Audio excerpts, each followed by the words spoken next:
எல்லாருக்கும் வணக்கம். இந்த வீடியோ என்னுடைய வாழ்க்கையில் எனக்கு ஏற்பட்ட என்னுடைய சொந்த அனுபவம். அந்த அனுபவத்தை உங்களோட நான் பகிர்ந்துக்க நினைக்கிறேன். இது என்னுடைய வெறும் அனுபவமாக மட்டும் நீங்கள் எடுத்துக்காம இதுக்கு கடைசியில் ஒரு மெசேஜ் சொல்லுவேன். நீங்கள் கடைசி வரைக்கும் இந்த வீடியோவை பார்க்கணும். எல்லாரும் ஒரு மெசேஜ் சொல்வேன். அது தலைமுறைக்கான மெசேஜாக இருக்கும். அதற்காவது இந்த வீடியோவை நிறைய பேருக்கு நீங்கள் ஃபார்வர்ட் பண்ணுங்கள். ஒன்றும் இல்லை, ஒரு பிப்ரவரி 15 என்னுடைய அஜய் அர்ஜுன் ப்ரொடக்ஷன் சார்பாக மயிலாஞ்சி அப்படிங்கிற ஒரு படத்தை ரிலீஸ் பண்ணோம். அது கொடுத்த அனுபவம் இருக்கு பார்த்தீங்களா, அது சம்பந்தமாக தான் நான் சொல்ல நினைக்கிறேன். நான் 2 மாதங்கள் கடந்து விட்டது. நிறைய என்னுடைய உறவுகளாக இருக்கட்டும், என்னுடைய நண்பர்களாக இருக்கட்டும், என்னுடைய நலன் விரும்பிகள் தான் அத்தனை பேரும் என் மீது அக்கறை வைத்துள்ளவர்கள். என்னுடைய பேஷண்ட்ஸாக இருக்கட்டும், பேஷண்ட்டுடைய அட்டண்டர்ஸாக இருக்கட்டும், பல பேர் இன்று வரைக்கும் கேட்டுக்கொண்டு இருக்கிறார்கள். என்ன டாக்டர், அந்த படம் தப்பா எடுத்துக்க மாட்டீங்களே, அது நஷ்டமாம, ரொம்ப நஷ்டமாமே டாக்டர் அப்படின்னு சொல்லிட்டு என்கிட்ட கேட்பாங்க. நஷ்டம்தான், நீங்க நான் பொய் சொல்வதற்கு அல்ல, உண்மைதான் பேசி பழக்கப்பட்டவன். நஷ்டம்தான், ஆனால் கஷ்டப்படுற அளவுக்கு நஷ்டம் இல்லை.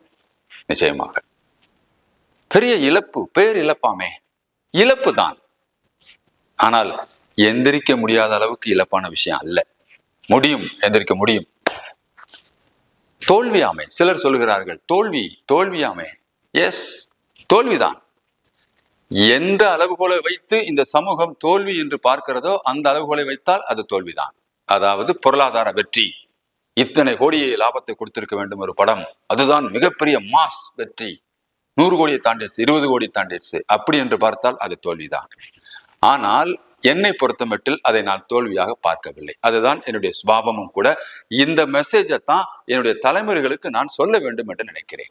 நிச்சயமாக ஏன் தோல்வி இல்லை நான் சொல்றேன்னு சொன்னா, கத்துக்க போனேன். நான் ஒரு திரைப்படம் சார்ந்த ஒரு விஷயம் என்பது எனக்கு ஒரு புதிய துறை, மருத்துவத்துறையை தாண்டி ஒரு புதிய துறை. அந்த துறைக்கு போகிற பொழுது அதில் இருக்கிற நுட்பங்களையும் பாசிட்டிவிட்டிகளையும் எப்படி நாம கத்துக்கிறோமோ அதை விட முதலில் நெகட்டிவிட்டியை கற்றுக்கொள்ள வேண்டும் என்பதால் நான் அடிப்படையில சிறுவதிலிருந்து எனக்கு ஒரு பழக்கம் உண்டு. எதுலையுமே முதல்ல நெகட்டிவிட்டியை பார்த்து நெகட்டிவிட்டியை கத்துக்கிறதா என்னுடைய பழக்கம். அதனாலதான் அடுத்த தடவை அந்த நெகட்டிவிட்டி வராம இருந்து அதுல வெற்றிகரமாக எப்படி வரணுங்கிறத நான் பாடமா கத்துக்கிட்டே பழக்கப்பட்டவன். இயற்கை அப்படித்தான் என்னை படைக்கப்பட்டிருக்குது என்றுதான் நான் எடுத்துக்கொண்டிருக்கிறேன். சில பேருக்கு அதிர்ஷ்டம் டக்குன்னு வரும், தூக்கிடும், முதல் படத்திலே மிகப்பெரிய வெற்றியை கொடுத்து பேரும் கிடைக்கும், புகழும் கிடைக்கும், பொருளாதாரம் கிடைக்கும், அதெல்லாம் அமைப்பு. இப்ப அப்படி இல்லை. ஆனால் இதை நான் ஏன் தோல்வி இல்லை என்று சொல்கிறேன் என்று சொன்னால், நான் நினைத்தது எனக்கு நடந்திருக்கிறது. Yes, I want to learn the negativity. என்னடா ஒரு திரைப்படத்தை இதெல்லாம் நெகட்டிவ், எங்கெங்கெல்லாம் இழப்பு சந்திக்க முடியும், எங்கெங்கெல்லாம் தோல்வியை சந்திக்க முடியும், எங்கெங்கெல்லாம் நஷ்டத்தை சந்திக்க முடியும், எங்கெங்கெல்லாம் மிஸ்டேக்ஸ்கள் நடக்குது என்பதையெல்லாம் ஒரே படத்தின் மூலமாக ஒரு 10 படத்திற்கான அனுபவங்களை கற்றுக்கொண்டிருக்கிறேன். எஸ், இப்ப என் பையன் முடிச்சிட்டான் விஷுவல் கம்யூனிகேஷன். அவருக்கான ஒரு நிறுவனத்துக்காகத்தான் இதை உருவாக்கணும். இப்ப அவனை கொண்டு போய் அடுத்து, உண்மைதான் சொல்கிறேன், அடுத்து அவனை தான் அந்த நிறுவனத்துடைய தலைமை பொறுப்பாக அமர வைக்க போறேன். அதான் என் இதய ப்ரொடக்ஷன். சீனி நான் இல்லை, நான் மருத்துவம். ஆனா பின்னாடி இருந்து யோசனை சொல்லுவான், அது வேற விஷயம்.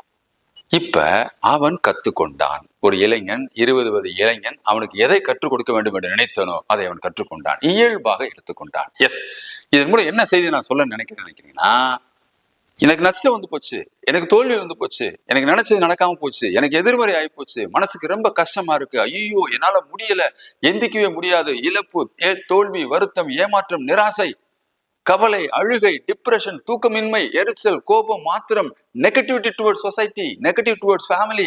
எதுக்குங்க அது வரக்கூடாதுங்கிறதுக்காக தான் சொல்றேன். அது நானே ஒரு பெஸ்ட் எக்ஸாம்பிளாவே நான் சொல்றேன். நான் எஸ், ஆமாங்க, மிகப்பெரிய இழப்பு தாங்க, பொருளாதார இழப்பு தாங்க.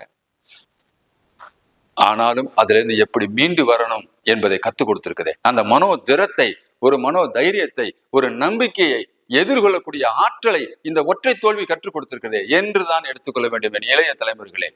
எல்லாருக்கும் எல்லா நேரமும் நினைச்ச மாதிரி நினைச்ச விஷயம் டக்குலாம் கிடைச்சிரும்னு சொல்ல முடியாது. அது சில பேருக்குத்தான். இழப்புகளை சந்தித்தாலும், நஷ்டங்களை சந்தித்தாலும், கஷ்டங்களை சந்தித்தாலும், தோல்விகளை சந்தித்தாலும் எடுத்துக்கொள்ளுங்கள். அதை எப்படி எதிர்கொள்ள வேண்டும் என்று உழைத்து கொண்டே இருங்கள். எஸ், அடிக்கடி நான் சொல்வேன், நான் விடாமுயற்சி விட்டுறக்கூடாது. ஐயோ ஒண்ணு இப்படி தோத்துருச்சுன்னு சொல்லிட்டு முடங்கிடக்கூடாது. எந்திக்கணும், வெளியில வரணும், முயற்சி செய்வோம், அடுத்து இரண்டாவது கடின உழைப்பு. எஸ், டெடிகேட் பண்ணுங்க அந்த துறையில. மூன்றாவது நேர்மையான உழைப்புங்க. நாம என்னைக்குமே குறுகிய பார்வையில குறுக்கு வழியில நம்ம சிந்திக்கவே கூடாது. அடுத்து அடிக்க போற அடியுமே ஒரு நேர்மை பாதையாக இருக்க வேண்டும். அந்த நேர்மை செஞ்சுக்கிட்டே இருங்க. செய்ய போறோம். எஸ், இதன் மூலம் எல்லாருக்கும் நான் தெரியப்படுத்த வேண்டும் என்னன்னா, வெகு விரைவில் இன்னொன்னு, நீங்கள் எதிர்பாராத ஒரு பெரிய நிறுவனத்தோடு இணைந்து ஒரு செய்தியில் உங்களுக்கு வரும். நிச்சயமாக அது எங்களுடைய இரண்டாவது படைப்பாக அதை வெளியில கொண்டு வருவதற்கான பேச்சுவார்த்தை இருக்குது. சக்சஸ்ஃபுல்லாக கொண்டு வருவோம் நிச்சயமா.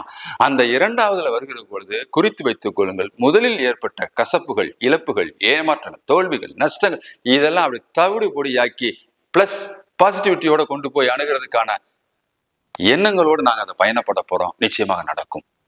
அதனாடி இறுதியாக ஒரே ஒரு ஒன் வேர்ட்ல உங்களுக்கு ஒரு மெசேஜ் சொல்ல நினைக்கிறேன். இளைய தலைமுறைகளே, என் உறவுகளே, என்னுடைய அன்பு மக்களே, நெகட்டிவிட்டி நாம உருவாக்கிக்கிட்டே இருந்தோம் வைங்களேன். எங்க போனாலும் எதுவானாலும் நெகட்டிவிட்டியோடய நாம் அணுகிற பொழுது நமக்குள்ள இருக்கிற அறிவுகள் கூட, ஆற்றல் கூட, உழைப்பு கூட எதிர்மறையாக போறதுக்கு தான் வாய்ப்பு அதிகமா இருக்கும்.